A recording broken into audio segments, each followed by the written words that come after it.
हर बहू के घर से आता है, हर लड़की के मायके से आता है, हर बार सावन में तीज का सामान आता है। ठीक है मम्मी जी, मैं अभी मम्मी को बता देती हूँ। मम्मी जी, जो मेरे मायके से सामान आया है आपने देख लिया ना?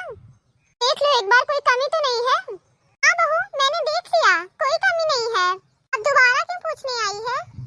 मम्मी जी दोबारा इसलिए पूछ रही हूँ कि आज तो तीज है और आपके मायके से अभी तक कुछ नहीं आया आपका सिंदारा लेकर। कि मम्मी जी, जैसे ये मेरा ससुराल है वैसे ये आपका भी ससुराल है, और आप ही ने कहा था कि हर बेटी के मायके से उसके लिए सिंदारा आता है। क्या हुआ मम्मी जी, गुस्सा आ रहा है आपको? बुरा लग रहा है मेरी बातों का? लेकिन मम्मी जी सच यही है, आजकल जो रिश्ते खराब हो रहे हैं वो ज्यादातर इसी वजह से हो रहे हैं। बेटियों के मायके से वो इन रिवाजों की वजह से हो रहे हैं। क्योंकि मम्मी जी सभी बहुओं के मायके वाले अमीर नहीं होते हैं और ना ही सबके यहाँ पर ऐसे रिवाज होते हैं। लेकिन बहुएं अपने ससुराल वालों के दबाव में अपने मायके से रिश्ते खराब कर लेती हैं। हम सबकी सोच को नहीं बदल सकते मम्मी जी, लेकिन शुरुआत अपने घर